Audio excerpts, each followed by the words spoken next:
maybe we can start first. Like, when did you start your journey of awakening, self-awareness?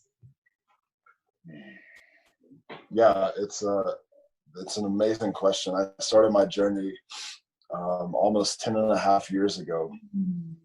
Mm-hmm. And yeah, I was in the normal American life. You know, I was in university and I had been doing everything that, you know, I had been told growing up, either through the culture or through society or family or whatever, that I needed to do for happiness. Yeah. Which, you know, I always shorten it down to be like, have the nice vehicle, have a good girlfriend, get the education, you know, get the job, all that kind of stuff. Mm-hmm. And yeah, I was unhappy. You were aware? To say the least, I was unhappy. Yeah, but you were aware about that unhappiness, or at that time? I was what now?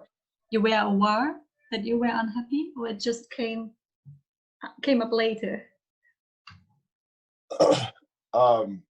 Yeah, no, I was completely aware. I was completely aware. I was in the middle of like a deep substance addiction, and you know, was very unhappy. It was not helping me, and I had no tools, you know, to develop and create my own happiness other than the ones that I basically just shared that society had taught me growing up. Yeah. Which is like basically, you know, live within a box, do all of these things to live a good life, but none of them were really about like creating a positive internal state. You know, not as people growing up in Western society, in most places in the world, probably in general right now, I was not equipped with the emotional resiliency tools and just the tools to be able to find myself and find purpose and create direction in my own life. When I saw the way that I was living it in regards to conditional programming was not working for me. Yes. Yeah, so that to say, you know, I was unhappy and I didn't know any other way out. And so I asked a question, you know, one night, and it was the deepest question I've ever asked. And you know, the question was, is this all there is? Like the deepest longing of my heart, like just speaking to God, divinity, the universe, in my apartment one night. And the answer came back booming, not like on an outside voice, but just booming as an inner voice that was beyond my own, not my own. And it said, the answer is God. Yeah. And yeah, growing up in you know, Western society and Christian church, like I wasn't able to find connection with God. And I saw it, you know, I really tried. I said the prayers, I got baptized. I said, you know, I asked Jesus into my heart a lot. And I love Jesus. He's like one of my main teachers now. And I, you know, seek to emulate him, and I have a long ways to go, of course, but you know, but nonetheless, I didn't forge a connection through that way. So yeah, basically what happened was, it was like, okay, the answer is God. Yeah. And so I began seeking God in the only way I knew how, which was through the Christian church. Yeah. Yes. For a while. And it was to no avail, you know. So when was the shift? Like when you shift to look inside yourself? So basically, I was placed in my first rehabilitation center for drug and alcohol abuse in January, I believe January 15th of 2010. So exactly almost 10 years ago. Yeah, which, wow, I can't believe it's been that long. But yeah, so basically what happened there, like my whole life took a completely different trajectory. And you know, my dad had been really big into meditation and yoga and veganism, vegetarianism. But then my dad also became the one who caused my biggest wound, later on. And so I like turned away from my dad, and anything that my dad did, it was like, no, I don't want any of that. But for some reason, going to this rehabilitation center and being faced with this situation of, I need to change my life and I don't know how. And I was presented with meditation for the first time, and it was like, okay, cool, let's do this. And I've been meditating basically every day ever since. Wow. And for the first year, basically, I would meditate almost every day, 5 to 10 minutes a day, maybe a little more, who knows, but maybe like 15 minutes. But it was really hard for me. I didn't find the connection, not so much. I saw a little bit of benefits and results. But during that time, like, I was immediately opened up to all of this plethora of the world of spirituality and seeking a higher purpose. And basically, like, when it all really registered and hit for me was about 6 months later, when I was in rehab another time. And my sponsor, the guy who was helping me, we were sitting on a bench, and I was talking to him about some problem I was having, I'm sure. And I was talking to him about the problem of God, like, I can't understand it, And he pointed down at this little tiny hole on the bench, about like a millimeter or two big. And he said, okay, look, Garrett, so this is the depth of your ability to understand God, your understanding of God, and this whole bench is God. And it was just like, just like, just like infinite expansion in that moment. And I got it, I understood. And since that point, like, it was still a big journey for a long time. But basically what happened after that is, so basically I was in and out of rehabs for a little while longer, and I actually attempted suicide a little while after that. And because I couldn't find a way out of the addiction, and it was really hard. And so I was like, okay, I'm gonna play a game with you, God. We're gonna play a game. If you want me here, then bring me through this.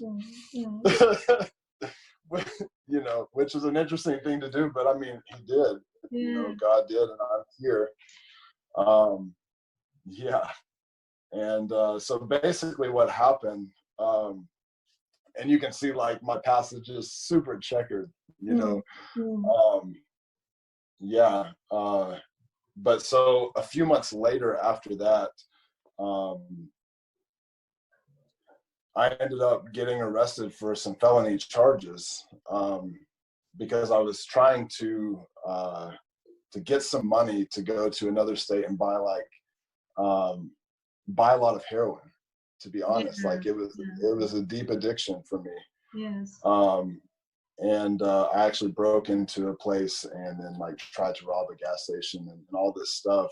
Never had the intention of hurting anybody, but just wanted to get some money, to go get the drugs, to go get my fix. And I got caught. And which was like, one of the worst things ever, but also the biggest godsend, because through that and through being on vicious, or just like extreme supervision over the next number of years, like, I was able to kick my addiction. But in that time, I was in jail for 4 months, and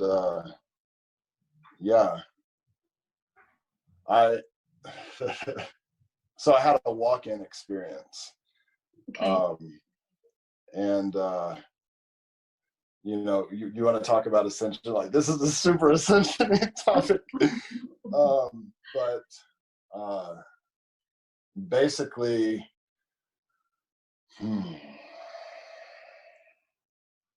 I had a walk-in experience, and I had a spiritual awakening, a very profound spiritual awakening, to where all of a sudden I was able to meditate for 30 minutes, you know, like no problem, and feel bliss, feel bliss. And, you know,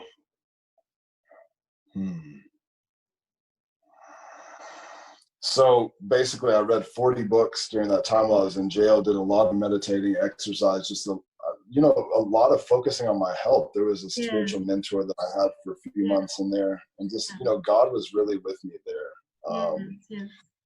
And that was a foundation of my awakening. And yeah, and so I got out of jail and actually, you know, began using again, because that was the only way that I knew. And I started using harder than ever before, because it was substances that I never used, and that just, you know, I like to say it took me through like some periods of just the most intense highs of my life, followed by like long periods of just the absolute worst, like, you know, periods, the period of my life that I could ever experience. So what was the experience that made you really shift everything? Like when you stopped to take drugs, and then you really step into your higher self, into a new version of yourself. When was the profound moment for you?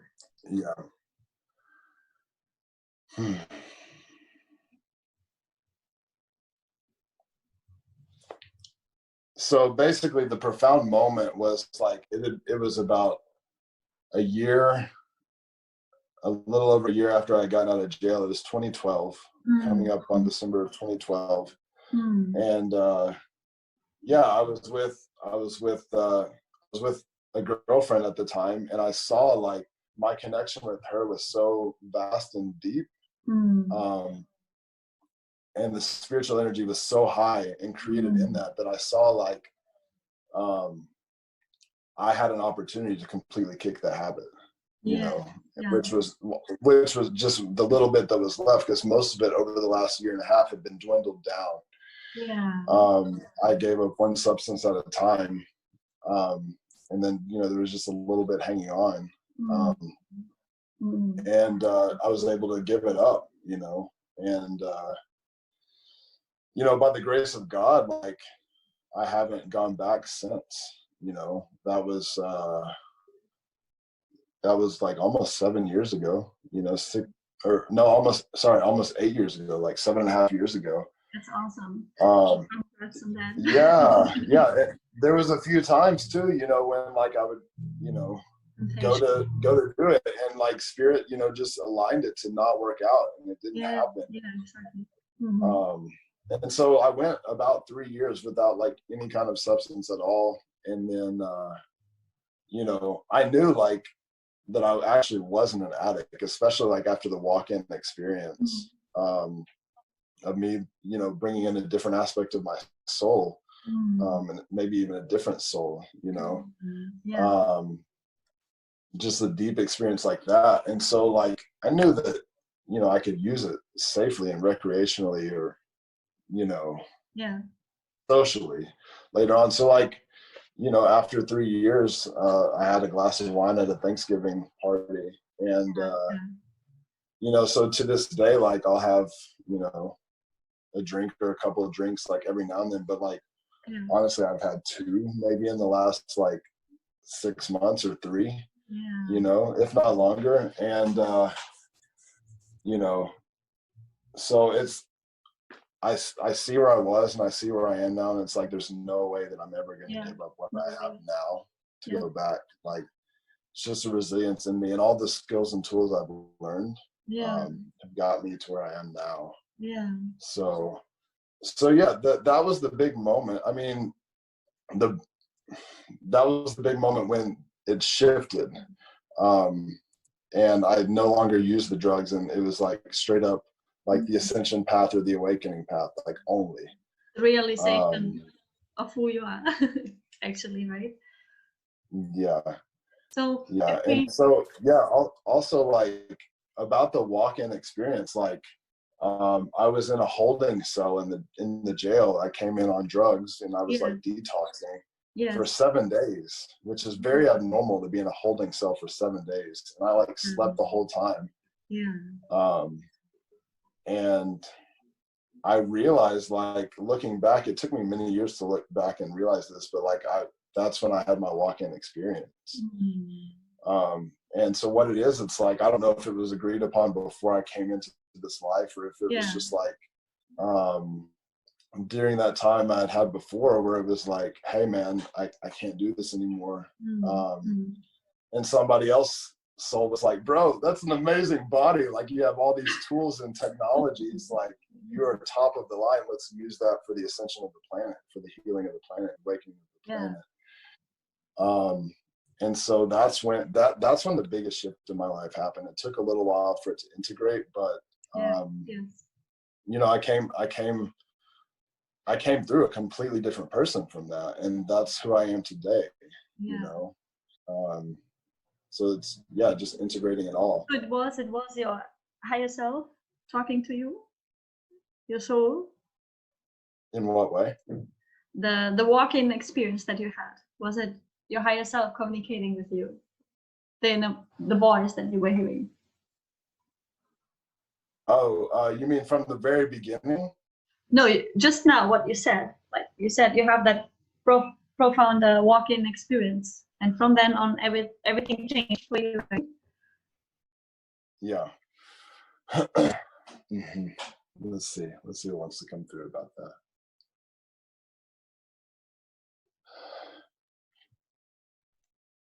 So basically, like I'm not the same person that I was before. And you know, a walk-in is, I'm not sure how familiar you are with the concept, but a walk-in is like an entirely different being or soul, like coming into the body. It's like a soul exchange. Okay. Yeah, I was not familiar with that. So I learned something new. Yes. Yes, absolutely. So it's like, basically, you know, these bodies are just like clothes that we can put on. Like when you wake up enough, like you can see that. I'm sure you have experience with that. But so that's like the actual, you know, like, whoa, like let's put on a different body kind of thing. But there's a lot that I can say about that, and just the new soul that I am coming in and all that as well. But we can go in whatever direction that you want to go, Angela. Yes, because the correction that I have is, what means ascension for you? What means ascension for you when you look at the collective, at planet Earth? So what is your point of view in that?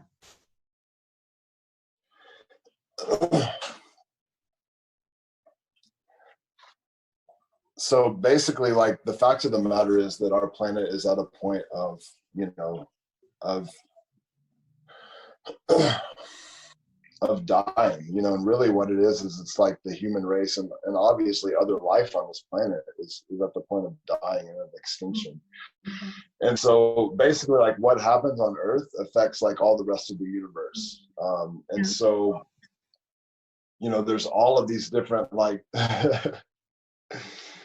you know, it's really interesting because there's like so many streams that I plug into that I never really know what's going to come through. So like, this is super interesting. But basically, like, there's all these like star beings and you know, from different galaxies, different civilizations, like hundreds of them, maybe thousands, who knows how many. They're actually around the Earth right now, and that are helping us, you know, and some of them are even like incarnated into into physical bodies, into physical reality, which I am, you know, I am one of those. And like, you know, what the basic deal is, it's like when you're in Rome, do as the Romans. And so you come in, you develop the dysfunction, you do all this stuff, and then you wake up and you heal it, you shift it. The thing about it is, like, our bodies are transceivers, you know, and so like when you develop a certain frequency, like we get to the point where we can broadcast healing, you know, for the whole world. And it's so much more powerful when you're doing it inside of a human body rather than like from the stars on a starship. Also because of like, there's the whole thing of free will. Yes. Yeah. Yeah. So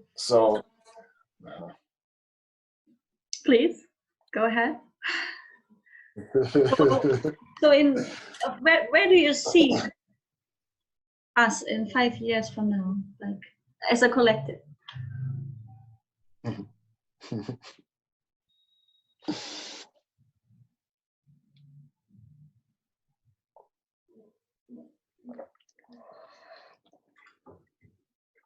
So I'm not going to go into where I think that we're going to be in 5 years, because I don't know. I don't know. Yeah. And I actually had a conversation with one of my teachers yesterday about this. And yeah, so I want to say a little bit more about what I feel the ascension is as well, and then I'll speak to the timeline things and what I think that might actually happen. Absolutely. To bring us into that. Nice. Yeah. So basically, there's all of these beings who are on this planet right now as embodied light workers, you know, or just, you know, whatever you want to call it, like just advanced souls, just to ground it in, we'll call it that. Yeah. And like, we're at a tipping point, you know, so there's so many cosmological forces that say like, now's the time that we can wake up. And from what the Buddhist perspective is, for example, like there's no greater body to achieve ascension or enlightenment, which are two different things, than with a human body. And so you come into the human body, you get the chance to release and heal all your karmas, right? And so basically, to sum it all up, the ascension is like us releasing traumas and stepping into a higher dimension of our being, right? And so when we do that, when enough of us do that, we create heaven on earth. And we could say like fifth dimensional consciousness, right? And so it's like the ability to manifest things like at will, but it's not about the manifestation. It's about the manifestation of bringing God onto this planet, because the whole thing about the human race is we've forgotten our connection to God. We're a species, as Graham Hancock says, with amnesia.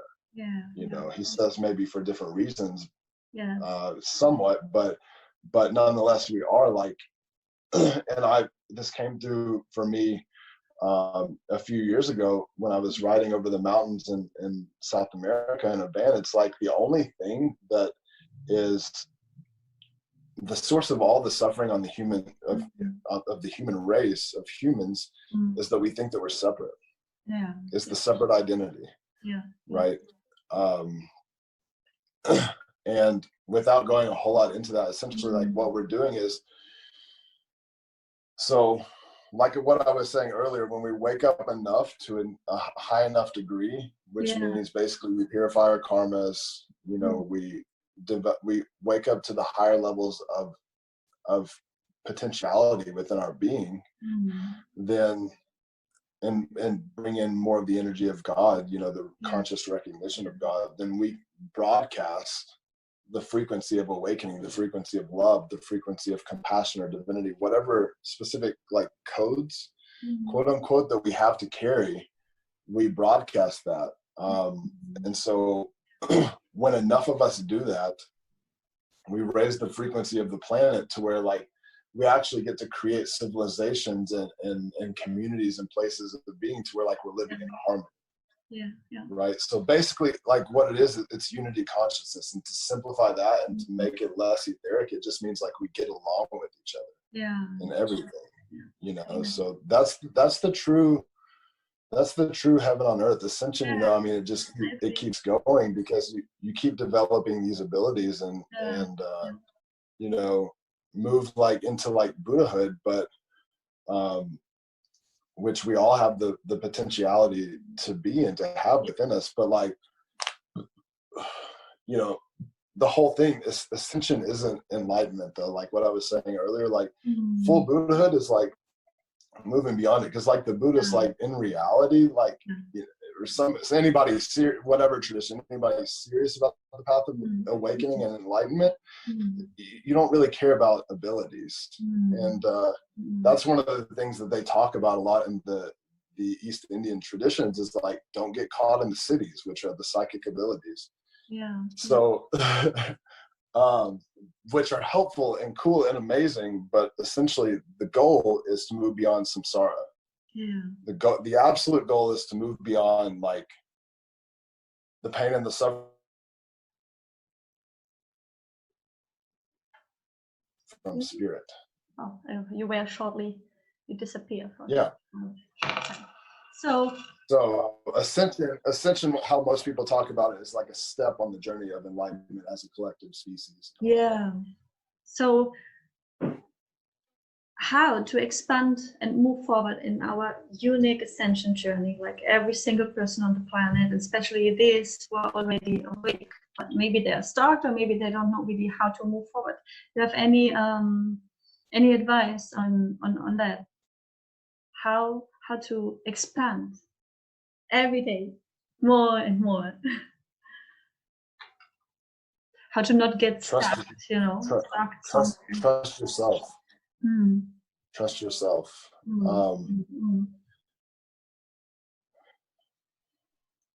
Because yeah, I mean, life is the supreme teacher. Life is the supreme guru. And like, if you trust in the aspects of your soul, your soul will guide you to where you need to be.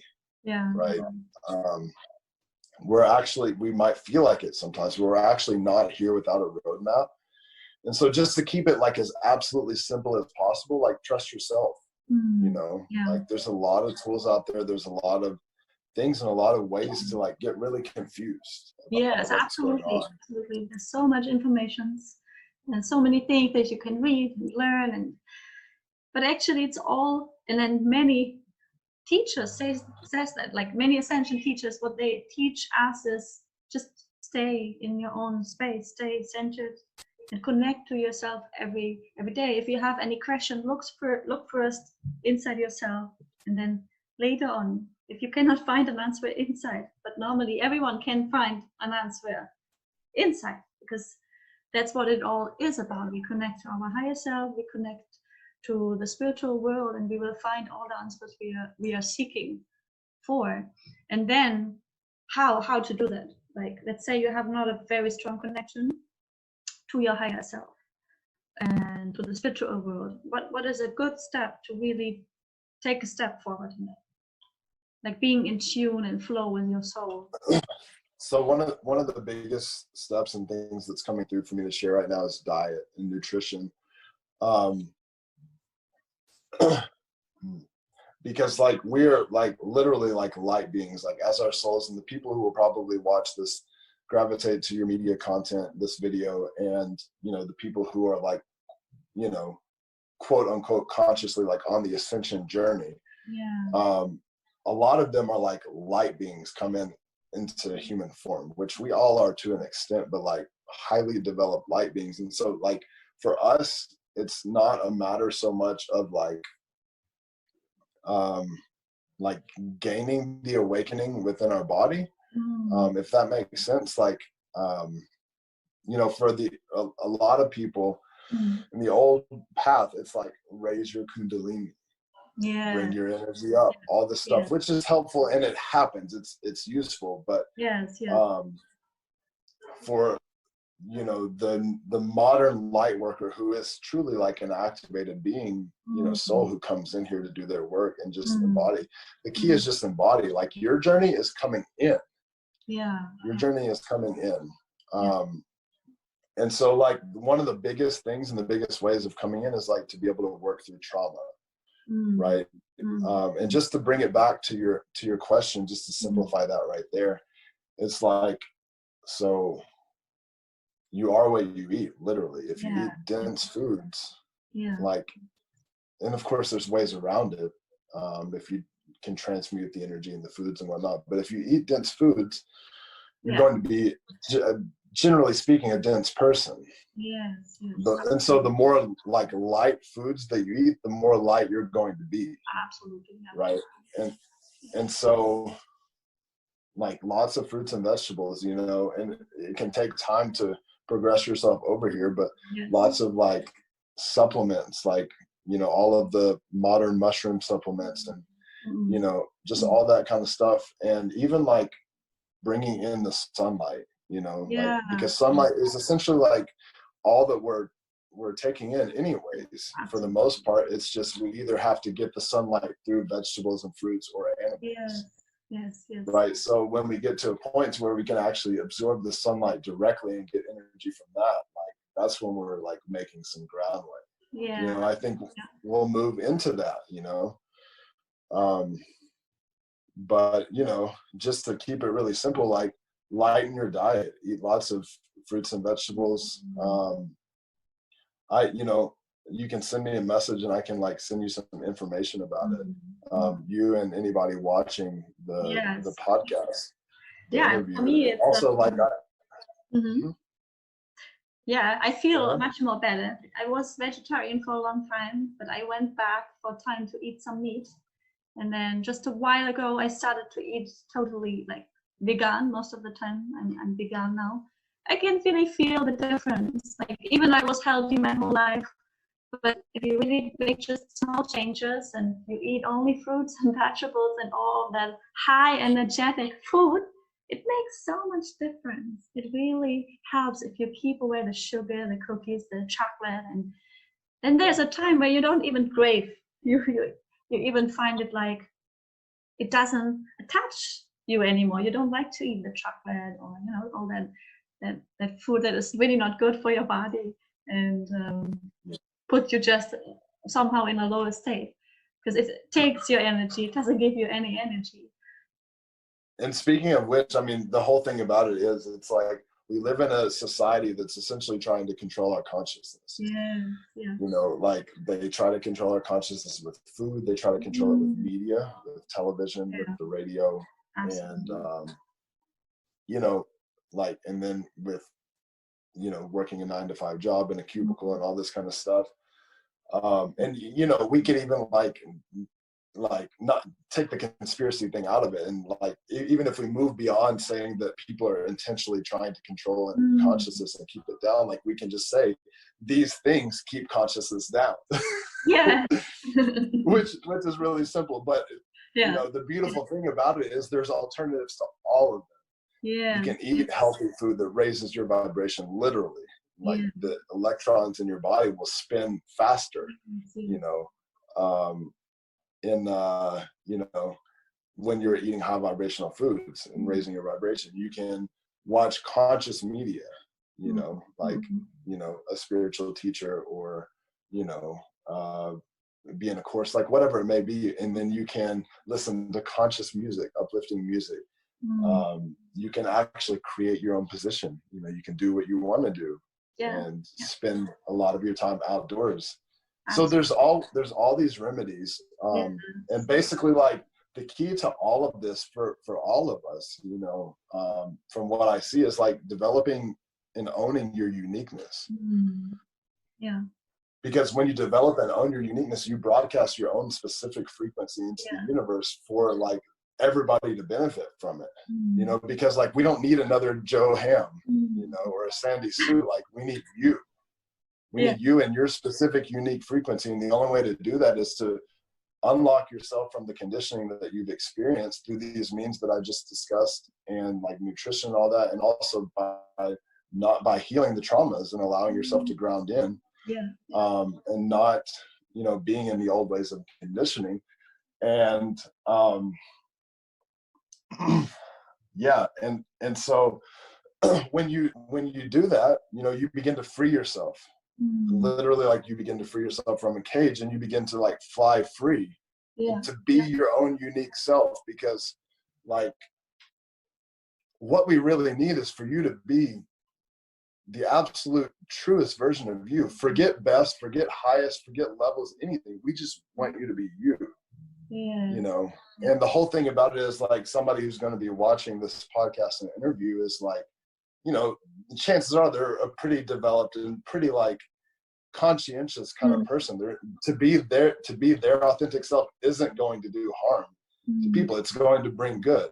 You know, so those are the people that I'm talking to with that message. It's like, we need you to be you, because by you being you, it would bring massive benefit to the world. So that's really what it all comes down to, as far as ascension.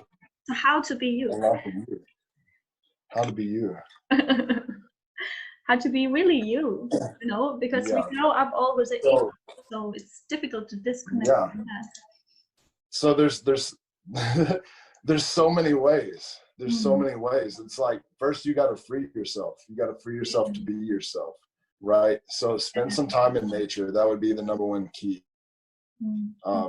Earthing, take your shoes off, and walk with your bare feet on the earth, or sit with your bare feet on the earth every day for as long as you can. You know, stop consuming like regular media content. Stop consuming as much as you can in general. Start creating. You know, Terrence McKenna said, create art, create massive amounts of subversive art. And everything that you create that is art is subversive, which just means bringing through your own original vibration, and that disrupts the system and allows uniqueness to come in, which nature is straight up unique. The whole of nature is absolute uniqueness. Absolutely. You know, and so we come back into that. Yes, and what I feel too, like, let's say, I mean, I was not awake then, but 3 years ago when I went to nature, I always was a nature lover. It feels so different now. So I think the last 2 or 3 years, there's more energy for us available on planet Earth, especially if we connect with nature. Because if I go in nature, I feel amazing. I feel all that energy connecting to me. I connect to that energy. I feel immediately like a calmness, peace, and bliss, and all of that. So that's why I think it's really so important, especially if we live in the city and we are on our journey. We go out in nature. We take at least once or twice a week time to really reconnect to that, because that's what we destroyed a lot, especially in the cities. There's no access to nature. There are maybe 2 or 3 trees on the street, but that's it. So I think that's a very good advice. To really and thank you. This is literally like what I help people do with my career, with my life path, is I help people to unprogram themselves from societal conditioning and to begin to live their uniqueness. And so just, you know, a few more steps, like tune up your diet. There's so much information on there as far as diet goes, but tune up your diet into something that's actually healthy. So how can I integrate the energy that is available right now on the planet? The biggest thing is to be grounded in your body. A lot of people want to move off to the stars, and that's totally understandable. But the place where we can be of most use is here on Earth, and that's actually why we're here. We're here to bring our gifts and ourself fully and completely into this plane. And so the best way to do that is not to be seeking to go off into higher realms necessarily, but to be grounded. And so one of the biggest things that you can learn as you progress on this path is the law of magnetism. So like, as you learn to be relaxed in your being and go throughout your day and do the things that you do, you simply draw to you all the things that are necessary for your soul growth and evolution. So basically, going back to what I said earlier about, you know, the only thing is the source of all of our suffering, is the belief that we feel that we're separate. So this is I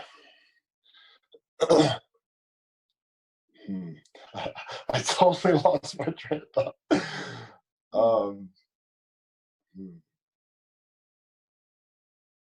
Man, I have no idea where I was.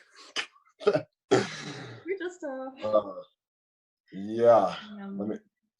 Let me breathe and see, because I feel like that was really good. Yeah.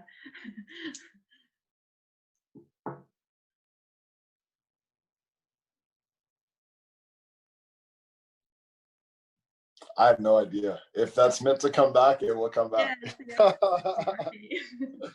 so, but yeah, grounding. I think that's a very good method. But what do you think about intentions? Like me, every day I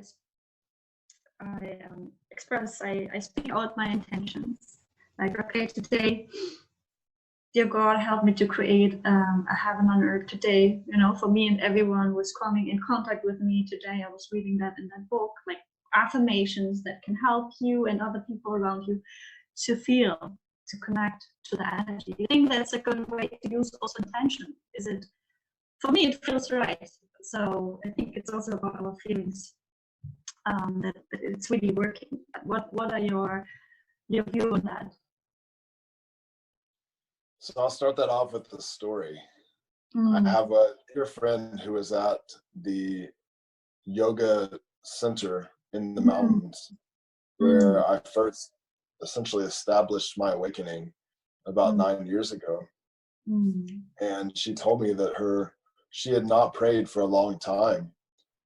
She had been on a Buddhist path of meditation and that kind of thing. And then she met her teacher in the Native American way of life, which became my teacher. And he told her, he was like, why don't you pray? You need to pray. And essentially taught her the importance of prayer. And so this woman who had not been praying for 20 years or so probably began praying again. And so this is the key, you know, this is a segue into like the fact that our prayers and our intentions are literally the building blocks and the foundations of our reality. And so like that's why it's so important, you know, just to touch back on what I was saying earlier, is it's like as you awaken more in consciousness, your energy expands and you begin to have a sphere of influence that's much bigger. Because we have the morphogenetic field, which means that, like I was saying, our human bodies and vehicles all together are transceivers, and so we're literally broadcasting things out into the universe. And so it's quite hilarious because the universe actually has somewhat of a fail-safe method that means that if we are not high enough in consciousness, which just means, you know, we've developed an understanding of who we are and cleared enough of our blocks to be able to live in a good way, then our transceiver's frequency is not that strong. So we can be thinking the thoughts, but they're not going to manifest.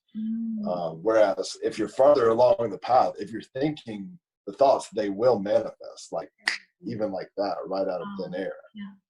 You know, and so the fact of the matter is prayer is good for so many reasons. You know, it helps develop morality, especially like if you're praying for other people, like which when you pray for others, you also will get benefit because, you know, we're all the same. And also you're telling your body, the cells of your body, I want this. And your body doesn't say, oh, he wants this for this person and not this person, and not himself. You know, it's like, so what you pray for will come true.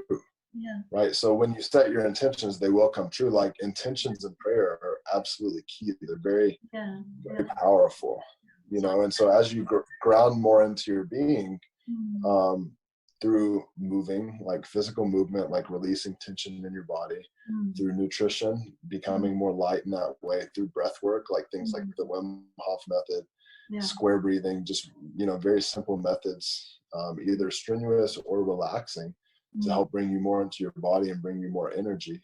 Yeah. as you begin to reprogram your mind through intentions as well. As you begin to do emotional healing work, on things that you've experienced in your past and that are in the cells of your body, your frequency becomes more open and more vast, and the intentions that you set through your prayers and whatever you continuously repeat to yourself or out loud throughout the day will manifest much more frequently. So for you, I get the point that in the ascension journey, in our personal journey and the collective journey, it's very important to be really conscious every minute about our thoughts and about what we speak, how we speak to ourselves, how we speak to other people, what we think, right? So Absolutely. just being aware always about that. Yeah. Yeah. Okay. And another thing about that is, like, you don't want to carry over the societal conditioning of having to be perfect, into your spiritual path and spiritual approach as well, because so many people who will watch this podcast are empaths and highly sensitive people who are already probably pretty hard on themselves as it is. And so, like, where that comes in also is, like, developing general compassion for yourself and whatever you're experiencing, because it's like, so often on the spiritual path, we like to make experiences wrong or bad, and that we shouldn't be experiencing things. But, like, the true adept of spirituality, and this could go in so many ways, but will embrace any situation. Like, for example, Rumi had a poem called "The Guest House" that says this being human is a guest house. Sometimes a joy, a sorrow, a depression. Greet them at the door, all laughing, and welcome them in, because even if it is a sorrow, it's cleaning you out for some new delight. And so this is like radical acceptance of, like, what we're experiencing, like, because this is what so many of us are truly missing. It's like actually being fully embraced as who you are, like, in your life, whether it's now or when you were a child. It's like embracing that inner child within yourself through, like, whatever you're experiencing, because, like, we just need love. We all really just need love. When we have love, it's like love awakens the cells of our body to actually be our unique self, to be our full, complete self, which is with all its perfections and imperfections too. Yes, I agree, absolutely. So that were the last question I had, and I thank you very much for your time, for sharing your energy. Thank you so much for having me. It's been a joy and an honor and a pleasure. And I'm really grateful to have been able to connect with you. And I send you so many blessings to you, Angelica, on your path of developing this podcast and this YouTube station. May you reach millions of people and change millions of people's lives. And on the path of your healing work that you're doing for others as well, may it bring you great abundance. May it bring you great clarity in your being and healing, upliftment on your path of ascension and enlightenment and awakening. And may you fully and completely embody your divine destiny on this earth plane in the most easiest, joyful, fulfilling, and just beautiful and grace-filled way. You may be able to admit to all this everywhere too. Thank you, Garrett. Thank you so much. You're welcome, Angelica. Yeah, and if you ever want to do it again, just let me know. I like, because I like to work on different topics, and so I think everyone has, like you, I think you're very good with energy, and maybe whenever you're free, let me know. I would like to interview about that, just the energy, how to clear our energy, how to protect, just questions like that. And I already have many topics I'm curious about, and different people with their skills, how they can interbrood. I'm not saying that right, sorry. Was that how they can be part of it? So yeah, it was super nice. I'm excited to upload that maybe today or tomorrow. Beautiful. And I will send you the link. Yeah, let me know. I'm really excited to see it and to check out your station and see all the beautiful things that you bring through. And yeah, if we could also do like a Facebook Live. If we can do the interview where we can both be on at the same time, we could do that as well. And you can also just download that and put it to your YouTube station as well later on. Good. Facebook Live. Yeah, I look forward to what we bring. So that's a good idea, because I like to try that. Beautiful. Yeah, thank you so much for your time and your energy. Thank you. Thank you, Garrett. Lots of love to you, sister, and many blessings to you. Yes, to you too. Thank you. Bye-bye. I'll talk to you soon. Talk to you soon. Bye.